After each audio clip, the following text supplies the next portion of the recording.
yang dimana kita sebagai terputusnya nasab Bani Alawi ini, yang dimana kita sebagai pecinta kadang kita terasa sakit hati Ustaz terhadap ucapan itu. Bahkan ada ucapan para ulama yang membenarkan pernyataan tersebut ini. Apa ulamanya benar? Sekelas apa ulamanya? Oh, ya itu kan. Ulama itu siapa? Sekelas siapa? Ya kita nih kadang-kadang mengatakan ulama. Ulama yang mana? Sekarang saya mau tanya, kalau ada orang menyatakan misalnya Imam Syafi'i berkata A, kemudian dia menyatakan Imam Syafi'i itu keliru, ulama? Hah? Misalnya ada misalnya mengatakan Imam Nawawi itu adalah keliru, yang benar itu begini, penemuan saya adalah begini, itu ulama? Ya enggak. Ahli nasab menyatakan nasabnya Ba'alawi itu tersambung, kemudian ada orang panggil sebang menyatakan ini enggak tersambung, terbukti begini-begini, ulama? Ya malas. Paham ya? Itu bukan ulama, ulam filma. Ini bukan ulama, ada apa dilatih? Masa ulama? Udah jelas. Jadi kalau orang itu kalau ngomong itu dilihat siapa yang ngomong, apa omongannya, siapa diomongin. Anda bisa tahu itu. Ini ada orang di pasar, paham ya? Ada orang di pasar mengkritik profesor, paham ya? Paling omongannya ngelantur. Ini jangan minum obat ini profesor goblok, ini profesor keliru penelitiannya, yang benar itu ini apa? Ya ini sandal ini, makan ini benar ini. Mau percaya kita?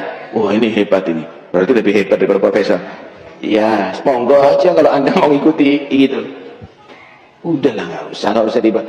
Karena itu, ya inilah kalau sudah menghadapi fenomena begini, Anda harus jadi cerdas. Sobong tidak kerungu belas ya, tidak ketok belas ini. Modelnya aja juga bukan model ulama kok betulnya. Omongannya bukan begitu kok ulama. Nah karena itu udahlah, nggak usah ente bingung dan nggak usah dilihat. Ada apa kamu lihat kan bingung karena PDW. Paham ya? Nah jadi nggak usah bingung ya. Jadi ini permasalahan. Jadi karena itu saya ini juga heran kok banyak orang tanya masalah ini. Loh kok takut bingung dengan omongannya orang begini ini buat apa gitu. Saya akan berbicara tentang nasab Alawi yang saya telah simpulkan sebagai nasab yang mardudun batilun ghairu sahihin munqati'un. Nasab yang batal, nasab yang tidak sahih, nasab yang munqati'. Berlandaskan apa? Saya menyatakan bahwa nasab Alawi adalah nasab yang batil, nasab yang mardud, nasab yang tidak sahih, nasab yang munqati'. Paling tidak tadi saya telah coret-coret ada 15 poin yang akan saya sampaikan terkait dengan batalnya nasab Alawi pada kesempatan yang berbahagia ini. Pertama, nasab Alawi terputus karena Ubaidillah tidak terbukti sebagai anak Ahmad berdasar kitab-kitab yang sezaman. Tidak ada kitab-kitab yang sezaman yang menyatakan bahwa Ubaidillah ini adalah sebagai anak daripada Ahmad bin Isa. Ahmad bin Isa wafat pada 345 Hijriah. Kitab-kitab nasab yang banyak ditulis ketika itu abad ke-4, ke-5, ke-6, ke-7, ke-8 dan ke-9 tidak mencatat nama Ubaidillah merupakan anak daripada Ahmad. Ahmad bin Isa tidak terbukti hijrah ke Yaman berdasarkan kitab-kitab abad ke-5 sampai abad ke-9. Di dalam kitab-kitab nasab yang telah ada mulai abad ke-5 juga kitab-kitab tarikh, kitab-kitab sejarah yang ada dari mulai abad ke-5 sampai abad ke-9 tidaklah menceritakan, tidaklah mereportase adanya hijrahnya Ubaidillah atau ayahnya Ahmad bin Isa ke Yaman. Bagaimana orang yang tidak hijrah ke Yaman kemudian bisa mempunyai keturunan di Yaman? Yang ketiga, nasab Alawi terputus karena Ubaidillah tidak terbukti sebagai anak Ahmad berdasar kitab-kitab sejaman. Oh ini enggak, salah ketik ini. Makam Ahmad bin Isa yang ada di Hadramaut baru ditemukan di abad ke-9. Jadi makam Ahmad bin Isa yang hari ini sangat populer berada di Hadramaut Yaman, itu di dalam kitab tarikh saya temukan bahwa makam itu ditemukan pada abad ke-9 Hijriah. Artinya ketika wafat 345 Hijriah sampai abad ke-9 Hijriah itu telah berjalan 550 tahun. Makam itu dulunya tidak pernah dikenal orang. Ketika nasab Ba'alawi dikonstruksikan pada abad ke-9, bersamaan dengan itu pula lah makam-makam yang berkait dengan nasab itu kemudian perlu untuk dibangun untuk menjadi kekuatan klaim bahwa klaimnya nasab itu ada nama-nama tertentu sampai tersambungnya nasab mereka dengan Ahmad bin Isa, maka kekosongan nama-nama yang juga di dalamnya ada kekosongan makam-makam ini perlulah dibangun makam-makamnya itu sebagai bukti saksi buat masa-masa yang akan datang. Maka makam-makam palsu yang hari ini dibangun oleh seseorang yang diurut sebagai leluhur-leluhurnya adalah merupakan kejadian ulang daripada kejadian-kejadian masa lalu dari leluhur dia yang juga sama melakukan hal yang serupa, yaitu membangun makam baru yang sebelumnya tidak ada untuk diyakini oleh orang lain bahwa itu adalah makam leluhurnya. Bagaimana pengurutan nasabnya ini sampai Ahmad bin Isa ada dibuktikan dengan makam yang kemudian dibangun, diberikan tanggal, diberikan titik mangsa sesuai dengan titik mangsa orang-orang yang diklaim ada pada abad itu, padahal orang-orang itu pun tidak ada, sebagaimana makam itu pun dulunya tidak ada. Kemudian batu nisan Muhammad Shahid Mirbat yang ada di Mirbat telah terbukti dibuat pada abad ke-9 atau 10 Hijriah. Sebagaimana kita ketahui dari pemaparan tulisan saya bahwa dari nama-nama Ba'alawi ke atas bukan hanya Ubaidillah yang tidak ada, tapi Muhammad, Ubaidillah punya anak namanya Ali, Ali punya anak namanya Muhammad, Muhammad punya anak namanya Ali, Ali punya anak namanya Ali, Ali punya anak namanya Muhammad, Shahid Mirbat. Ini semuanya adalah orang yang tidak terreportase oleh sejarah apapun, baik di dalam kitab nasab maupun dalam kitab sejarah. Bagaimana orang yang tidak dicatat dalam kitab nasab, kemudian pada abad 9 dibangun namanya, dicantumkan dalam kitab nasab yang hanya ditulis oleh keluarga mereka, dan kemudian dibangun kesejarahannya pada kitab-kitab sejarah yang juga ditulis oleh mereka. Ada kitab-kitab yang hari ini cetakannya ada, ditulis oleh orang lain, tapi apabila diteliti, lihat pentahkiknya, itu pentahkiknya adalah kalangan mereka. Dan saya meyakini setiap kitab sejarah yang ditahkik oleh kalangan Ba'alawi, maka pentahkikannya itu tidak jujur, dan di dalamnya pasti ada interpolasi nama-nama sesuai dengan nama-nama leluhur yang mereka catat. Kenapa? Karena nama leluhur mereka tidak tercatat dalam kitab sejarah, maka mereka merasa perlu untuk mencari manuskrip kuno, kemudian manuskrip kuno ini ditahkik olehnya, kemudian disisipi nama-nama dari keluarga mereka, dan ini dapat dipertanggungjawabkan karena saya telah meneliti beberapa pentahkikan dari kalangan mereka tentang kitab-kitab tarikh Hadramaut, tarikh San'a dan yang mengitarinya. Di dalamnya ada interpolasi, yaitu penyisipan tokoh yang tidak ada dalam manuskrip aslinya, kemudian disisipkan seakan tokoh-tokoh ini adalah merupakan tokoh yang historis. Kemudian Muhammad bin Ali diberi gelar Shahid Mirbat pada abad 9 tidak terbukti sebagai bergelar Shahid Mirbat. Menurut Ibnul Athir abad ke-7 Yang bergelar Sahib Mirbat adalah Muhammad Al-Manjawi, raja di Mirbat. Ada seorang raja yang dicatat oleh Ibnul Athir, sejarawan masa itu, yang bernama Muhammad Al-Manjawi. Muhammad Al-Manjawi ini diberi gelar oleh Ibnu Khaldun, oleh Ibnul Athir sebagai Sahib Mirbat. Itu pada abad ke-7. Kemudian Ali As-Sakran pada abad ke-9 menulis sejarah leluhurnya, kalangan Ba'alawi ini, menyematkan nama untuk salah satu nama yang dibarukan itu, yaitu Muhammad bin Ali, disebagaikan atau dialiaskan sebagai Muhammad Sahib Mirbat. Tadinya tidak ada gelar Muhammad Sahib Mirbat untuk leluhur mereka, tetapi karena ada pencatatan dari mereka bahwa Muhammad bin Ali ini pernah ke Mirbat, maka diberi gelarlah leluhurnya ini yang bernama Muhammad bin Ali dengan Muhammad Sahib Mirbat.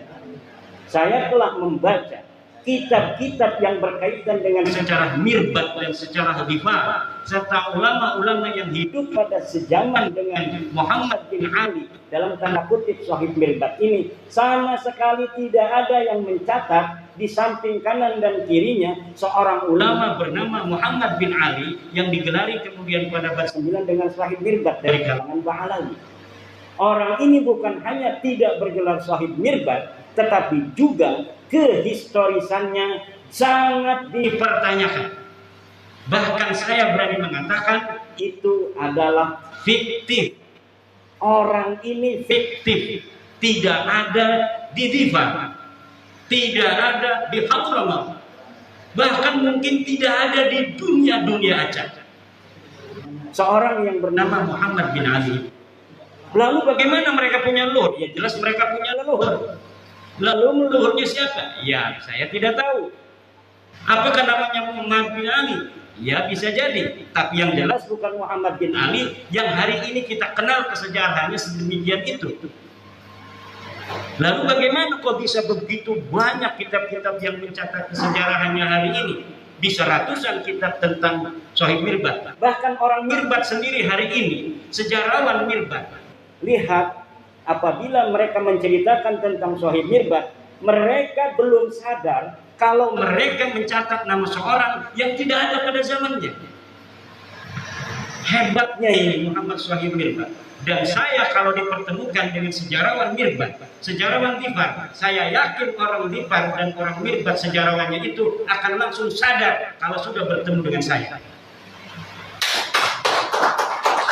Apabila saya berikan algoritma dari sosok Sahib Mirbat ini, sejarawan Dhifar, sejarawan Mirbat, sejarawan Hadramaut akan langsung sadar bahwa ada masalah dalam kesejarahan, terutama kesejarahan nasab daripada sadah-sadah mereka ini, terutama yang berkaitan dengan klaim glorifikasi dari keluarga Ba'alawi dalam ilmu pengetahuan, dalam tasawuf, dan dalam peran-peran kesejarahannya di masa itu yang berkaitan dengan politik, sosial, dan sebagainya. Bahkan saya sekarang sedang mencari orang yang bisa mempertemukan saya dengan para pakar-pakar sejarah di Yaman agar mereka tercerahkan. Yang saya ingin ketemukan adalah para pakar-pakar sejarawan yang tidak ada kaitan dengan Ba'alawi, yang insya Allah apabila dia itu bisa bertemu, maka itu akan langsung gampang sadar daripada orang-orang yang mempunyai subjektivitas dengan kalangan Ba'alawi. Dan saya meyakini itu. Apabila algoritma ini sedikit dibuka, sadar mereka dengan itu, maka sejarah Yaman hari ini yang terbentuk begitu kokoh akan rungkat. Bukan hanya sejarah nasab Ba'alawi, tapi sejarah Yaman, sejarah Mirbat yang hari ini ada rungkat semua.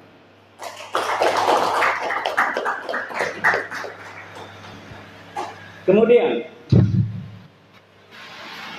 Abdullah bin Sahib Mirbat yang tercatat dalam kitab Al-Durar abad 10 sebagai anak Sahib Mirbat yang mendapat ijazah dari Muhammad Al-Qala'i adalah fiktif. Saya telah menelusuri kisah-kisah seseorang yang bernama Abdullah. yang disebut sebagai anak Muhammad Sahih Mirbad, yang disebut mendapatkan ijazah dari seorang ulama besar yang tercatat dalam kitab apapun, bukan hanya dalam kitab sejarah, tapi dalam kitab fikih, dalam kitab-kitab yang lainnya, yang bernama Muhammad bin Ali Al-Qala'i. Muhammad bin Ali Al-Qala'i seorang ulama besar di Mirbad yang hidup sejaman dengan tokoh fiktif Muhammad Sahih Mirbad. Ini dikatakan dia memberikan ijazah kepada seseorang bernama Abdullah, Syarif Abdullah. Kemudian Syarif Abdullah ini disebutkan sebagai anak daripada Muhammad Sahih Mirbad Ba'alawi. Saya meyakini nama ini bukan untuk Abdullah bin Muhammad Sahih Mirbad. Adapun dikatakan bahwa Abdullah ini bin Muhammad Sahih Mirbad adalah pencaplokan sebuah manuskrip tentang ijazah yang tidak diketahui dia bin siapa, kemudian dialiaskan sebagai anak Muhammad Sahih Mirbad. Untuk apa? Agar kesejarahan leluhur mereka tercatat dalam bukti-bukti manuskrip yang dapat ditelusuri. Yang dapat ditelusuri nama Abdullah karena dia mendapatkan ijazah, tetapi Abdullah ini tidak diketahui siapa ini Abdullah. Dikatakan bahwa Abdullah ini adalah anak Muhammad Sahih Mirbad. Muhammad Sahih Mirbad di mana? Fiktif. Tidak ada Muhammad Sahih Mirbad yang bernama Muhammad bin Ali Ba'alawi. Muhammad bin Ali Ba'alawi atau disebut juga Muhammad bin Ali Khalifah. Saya dapat menyatakan dengan tegas bahwa orang ini fiktif. Tidak ada ulama tarikh yang menulis kesejarahan tokoh ini. Tidak ada ulama nasab yang mu'tamadah, yang bisa dipegang keulamaannya dalam ilmu nasab, yang mencatat seseorang bernama Muhammad bin Ali yang hidup sezaman dengan Muhammad bin Ali Al-Qala'i. Kemudian, jadi yang terdapat dalam kitab As-Suluk tidak terbukti sebagai saudara dari Alwi. Jadi ada kitab sejarah yang kitab sejarah ini adalah mu'tamadah yang bisa dijadikan pegangan untuk sejarah Yaman. Disebutkan ada seorang bernama Jadid yang disebut seorang syarif. Lalu keluarga Ba'alawi pada abad 9 mengatakan bahwa Jadid ini adalah saudara dari leluhur mereka yang bernama Alwi. Dengan demikian, kekosongan kesejarahan mereka dalam kitab-kitab tarikh itu mudah-mudahan menurut mereka bisa terpenuhi dengan adanya nama Jadid yang dicatat dalam kitab As-Suluk. Bagaimana caranya? Dengan mengakui Jadid ini sebagai saudara dari leluhur mereka yang bernama Alwi. Dan ini pun nanti akan terjadi pada seorang ulama bernama Salim bin Basri, yang kemudian Salim bin Basri ini yang tercatat dalam kitab-kitab sejarah itu diambil namanya, dialiaskan bapaknya yang bernama Basri sebagai saudara daripada Alwi. Jadi dari sini ngambil supaya kuat. Ternyata yang diambil ini polanya sama. Setelah diambil namanya sebagai bagian dari keluarga mereka, lihat hari ini dalam kitab Syamsul Dhahirah, orang-orang yang tercatat dalam sejarah ini diingkiratkan, dikatakan bahwa mereka tidak mempunyai keturunan. Nama Abdullah bin Sahih Mirbad inqarada, tidak punya keturunan. Lihat Jadid inqarada fi al-qarnis fi akhir qarnis sitti, dia ingkirat di akhir abad 6. Kemudian lihat Salim bin Basri, demikian pula dikatakan bahwa keturunannya ingkirat pada akhir abad ke-6. Semua orang-orang yang ada di dalam buku-buku tarikh, dalam buku-buku sejarah yang diambil nilai-nilai sejarahnya, kemudian sosok keturunannya dikatakan tidak ada. Sementara orang-orang yang sama sekali tidak dicatat dalam sejarah seperti Muhammad Sahih Mirbad itu kemudian berketurunan sampai hari ini. Ini yang terjadi dengan nasab Ba'alawi. Kemudian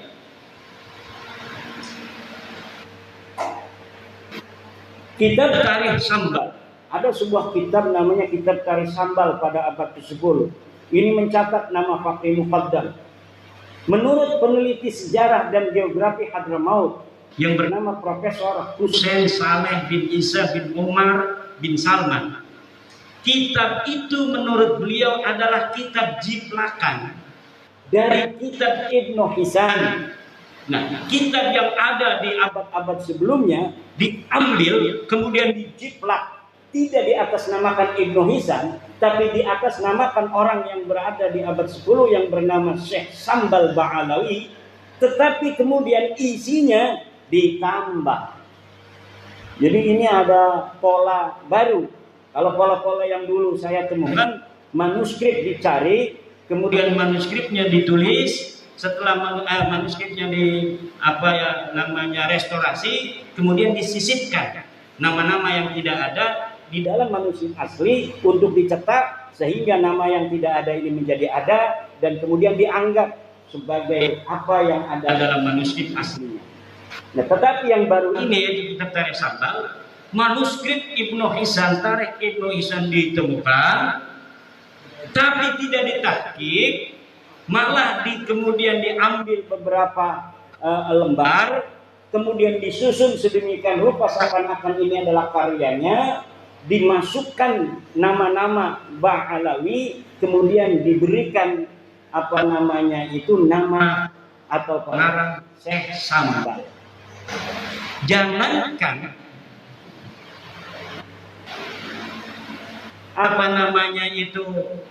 kitab ini ada pada masanya, tokoh Syekh Sambalnya aja ada yang melakukan, dia betul-betul pernah ada. Jadi yang disebut Syekh Sambal dari keturunan Ahmad bin Isa ini, para tokoh sejarawan di Yaman itu ada yang tidak percaya kalau Syekh Sambal ini pernah ada pada abad 10. Lalu dari mana pentahqiq Abdullah Muhammad Al-Habsyi bisa menyatakan itu? Wallahu a'lam bishawab. Yang bertanggung jawab adalah Abdullah Muhammad Al-Habsyi. Dia menyatakan dia menemukan manuskrip atas nama Syekh Sambal. Kemudian dia mencetaknya. Ternyata setelah diteliti oleh pakar sejarah, ini kitab bukan milik Syekh Sambal, tapi sebagian diambil dari kitab Ibnu Hisan, kemudian ditaruhin nama Syekh Sambal yang disebutkan sebagai keturunan dari Ba'alawi. Jadi ini sangat luar biasa sekali. Polanya pola beda lagi, pola baru, modus baru. Kemudian kitab Al-Baha fi Tarikh Hadramaut karya Abdurrahman bin Ali bin Hisan abad ke-9. Nah, ini yang diciplak ini kitab ini. Kitab yang tadi saya sebutkan, Tarikh Sambal itu adalah jiplakan dari Ibnu Hisan. Ibnu Hisan ini menulis sebuah kitab namanya Al-Baha fi Tarikh Hadramaut. Pengarangnya namanya Abdurrahman bin Ali bin Hisan, wafat 818 Hijriah. Kitab ini pun ditahqiq oleh orang yang sama, yaitu Abdullah Muhammad Al-Habsyi, dan di dalamnya disisipkan nama-nama Ba'alawi. Kalau tidak percaya, silahkan. Siapa yang mau mencari manuskrip aslinya daripada Al-Baha fi Tarikh Hadramaut itu, yang di dalamnya, di dalam versi cetak hari ini kita dapatkan nama-nama Ba'alawi, saya berani bertaruh bahwa di dalam manuskrip aslinya tidak ada nama-nama Ba'alawi yang tercatat. Jadi tidak perlu sibuk-sibuk saya untuk mencari manuskrip, karena saya telah meyakini. Bagaimana meyakininya? Oh, itu hanya husnudon atau suudon, karena polanya sudah ketahuan. Kalau 1, 3, 5, selanjutnya itu adalah 7 dan 9. Kalau kita katakan 1, 3, 5, selanjutnya itu adalah 7, 9, dan 11. Kalau kita katakan 2, 4, 6, maka selanjutnya adalah 8, 10, 12. Tidak perlu kita menghitung-hitung dengan kalkulator. Kita akan tahu bahwa setelah 1, 3, 5 adalah 7 dan 9. Kita punya ilmu, punya otak yang diberikan Allah, ngapain kita susah-susah? Kalau pola algoritma itu sudah kita tebak. Kalau tidak percaya, silahkan buktikan. Jangan kita disuruh cari manuskrip. Yang tidak percaya bahwa yang saya katakan dia bohong, harus nyari manuskripnya. Gus Rumel, kenapa Kiai Iman nggak cari manuskrip Alwi bin Thohir gitu? Saya punya kitabnya Al-Majdi, bahwa di dalam Al-Majdi itu bukan bin Al-Hasan, tapi Minal Hasan. Lalu Alwi bin Thohir abad 14, dia palsukan, minnya itu dirubah menjadi bin. Akhirnya salah. Beda pengertiannya. Kata Gus Rumel, Alwi bin Thohir berdasarkan manuskrip yang dia lihat. Mana manuskripnya? Dia tidak bilang dari manuskrip mana. Sementara Al-Majdi ketika mengatakan itu adalah Minal Hasan, itu berdasarkan manuskrip, dan manuskripnya disebutkan dalam mukaddimah. Ini manuskrip ditemukan di Anu, dipegang Anu, ditulis tanggal sekian, tahun sekian.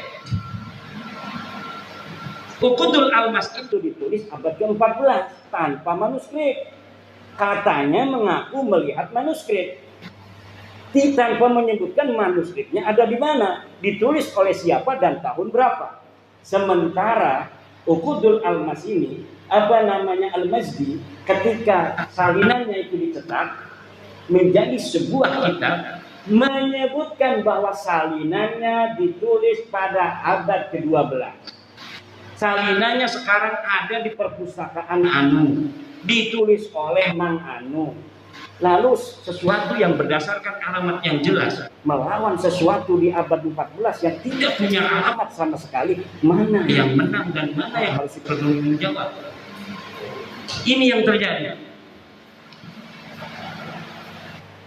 Kemudian kitab Al-Imam Al-Muhajir, ada sebuah kitab namanya Al-Imam Al-Muhajir, ditulis oleh Muhammad Yashihab, ini ada di Indonesia, dan Abdullah bin Noh, ini seorang ulama di Bogor, ditulis tanpa referensi sejarah. Kitab ini menerangkan tentang tokoh yang bernama Al-Imam Ahmad Al-Muhajir. Semuanya lengkap. Ini binnya Anu, belajarnya di Anu, pergi ke Anu dan sebagainya. Tetapi tanpa referensi kitab pada masanya, bahkan sampai abad ke-9 tidak bisa disebutkan satupun kitab apa yang menjadi referensinya. Lalu referensinya abad berapa? Ya referensi unggulan Ba'alawi, yaitu Al-Burqatul Musyiqah dan Al-Jauharus Syafaf. Hanya itu saja mentoknya. Dengan satu lagi kitab Al-Quran di abad ke-10. Kitab Al-Quran, nah ini yang tadi saya sebutkan, Ba'alawi abad 10, yang menjadi salah satu buku referensi utama nasabah Alawi, hanya mempunyai referensi dari abad ke-9, yaitu kitab Al-Burqah dan kitab Al-Jauharus Syafaf. Jadi abad 10 sudah nambah tuh. Tadinya abad 9 hanya ada Al-Burqah dan Al-Jauharus Syafaf. Abad 10 nambah satu namanya Al-Quran. Nanti ada lagi kitab karangan Abu Bakar Al-Idrus, ada 4. Nanti tunggu lagi. Nanti abad 11 makin banyak. Abad 12 makin banyak. Sehari ini ratusan kitab menyatakan nasabah Alawi dan sejarahnya. Tetapi semuanya akan mentok dan habis pada abad ke-9. Referensinya tidak akan bisa ngancong ke abad ke-8, abad ke-7, abad ke-6, abad ke-5, dan abad ke-4. Karena memang semuanya is nothing. Orang ini tidak pernah ada.